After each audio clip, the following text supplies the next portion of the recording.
feel that all landscape photographers should have their own personal favourite location to return to, a place where time permits you to explore and discover new patterns in the landscape, somewhere you don't want to leave until you feel you have got the best from that day, and when that day ends, look forward to returning again and again. I don't often return to shoot the same composition, but this little area in the Yorkshire Dales has so much to offer. And this day, my patience and desire rewarded me well. Hello and welcome back to my vlog. You found me in the Yorkshire Dales in Limestone country. I've just finished a rather successful workshop here with my good friend Chris Sale. The reason I've continued in the afternoon is to carry on my project. If you remember, or you know that I've currently got two projects ongoing, another one in Woodland 35 and this one is called Carved, and it's based in the Yorkshire Dales, black and white photography featuring limestone as the foreground and tree or trees as the background or focal point. Now, the main area or the first battle I've got to win is to make sure that I don't come away with any injuries, because walking over the limestone, especially when there's a bit of rain on the surface, can be quite dangerous and treacherous, so just gotta tread carefully. I was asked on the workshop, what do I look for first when I compose, and that's basically a good specimen tree first of all, and I've found one. There's many to choose from. The problem we've got is getting separation. This, I've managed to isolate it. There's some nice weaving angles as well. I framed it up so the tree veers off to the left hand side. My next step in composing is finding the right foreground, and I spent quite a lot of time, but if you do spend some time, it's worthwhile. And I've come across this lovely, it's like a heart shape really, some lovely meandering lines which takes you up to the tree. F14 as well, I've focused about a third way in, checked live view, I've taken the shot, checked the back of the screen, all seems nice and sharp to me. So this is the first image. I'm very pleased with how it's gone actually. No filters, I didn't really need to. I don't really use filters that much these days if I'm honest, but it's a pretty even light throughout. So this is the first shot of the day.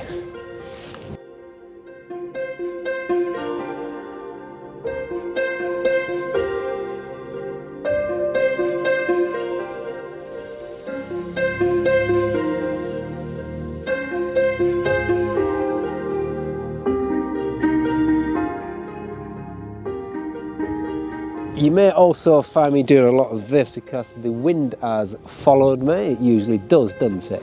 No surprise there, but I'm trying to shield the wind from the microphone so at least you can hear me. Right, okay, well I'm going to venture further up towards Ingleborough now and see what else I can find.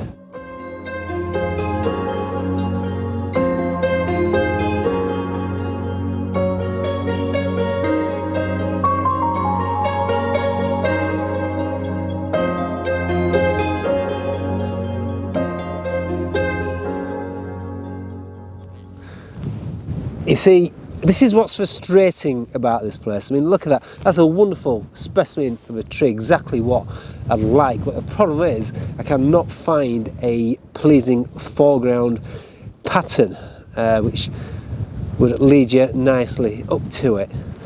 The separation, not really a problem here. Every now and then there is a sapling or tuft of grass appearing, or some small bush. It doesn't really bother me because I could remove those in post-processing. I am going to wander around the other side of this tree, but I don't think I'm going to find something, so it's time to move on, which is equally as important. If you cannot find something after you've taken your time, then move on, just move on. Time is moving on, and I spent a good hour or so venturing around this area. Most of the time is taken up by treading carefully, as I said before. The rest of the time is finding a specimen, the right specimen. And again, I found that lovely character, and there's a lot of characters of these trees. You just gotta find them. So I found the characteristic tree with a bit of separation. Next step was to find some foreground interest, and again I'm fairly pleased how it's turned out as well. Again, using natural curvature lines just leading up to the subjects. In this composition as well, I've actually included Ingleborough. It's got some nice splashes of snow still on it. I made sure that the tree is up against a background so you can still make out the silhouette of the tree.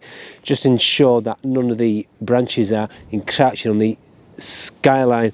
Now, I experimented with a long exposure as well, using my 10-stop ND 30-second exposure. I'm just going to play around that, undecided looking at the back of the screen whether that works or not. But yeah, as with all landscape photography, and I said this today on the workshop, it is not a question of just turning up, finding a foreground interest and just shoot away 5-10 minutes and just move on. You've got to put the effort and the extra time in just tweaking your composition. It might just result in either a slight movement to the right, left, up and down, which can make or break a composition. And this is what I tend to do these days. Rather than me coming back and revisiting a specific composition, I'd rather try and get it right at that time. And of course, the compositions and the images may change depending on the weather conditions. Can't change that. But yeah, always good to ensure, just put some time away and just tweak the composition to result in the best image you can get from the scene. Okay, I'm still not finished as yet. Well, I say I'm still not finished. Hopefully I may find another one as well. We will see.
I've found my final shot. Can you guess what the focal point is, the specimen? That's right. Look at that. It's a beauty, that. It's a beauty. Now, a lot of landscape photographers, if coming here, no doubt, will jump at the sight of straight lines leading up to the subjects. I see that a lot of time, including the image I got of the Malham lone tree.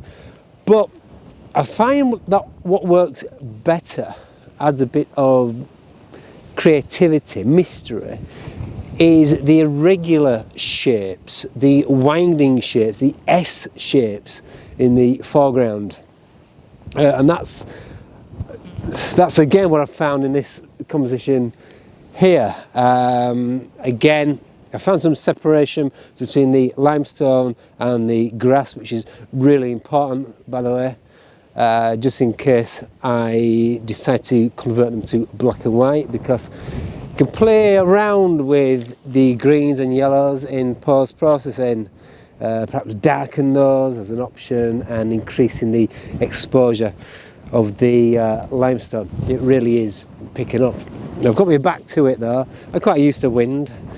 But yeah, quite like this, framed nicely. Ensure that again I've got a bit of separation. And there is one side on the right hand side of it as well, just adding to that. But it's not all about that, it's all about the strong shapes and structure of the lone tree. Right, 3 shots. 3 shots, hopefully, I will add to my project. Remember, go and visit my little space in the internet called jamesrburnsphoto.com. Go to projects, then go to carved, and you'll enjoy the full resolution images of what I've shot today and previous as well. I really do suggest, if you're in a bit of a rut, start a project. Create a little brief, but keep to that brief, keep to the rules, keep disciplined. I'm hoping, I don't know, I do tend to think like this, I'm hoping maybe one day I will put a book together. I think rather than, or other than selling prints, I think putting a book together is like a reward, a good reward for a landscape photographer. I'm not full-time, I'm not professional, I never will be, to be honest. I love this as my pastime, as my hobby, but it'd be nice to have a little book at the end of it. We shall see, we shall see. Anyway, I'm going to head back home now, get in my car and drive an hour and a half towards home and enjoy a nice hot shower and a warm cup of coffee.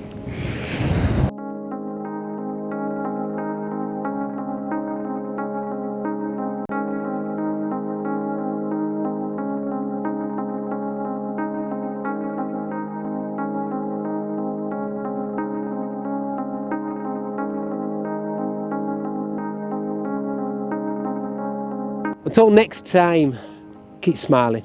Take care of yourself. Bye bye for now.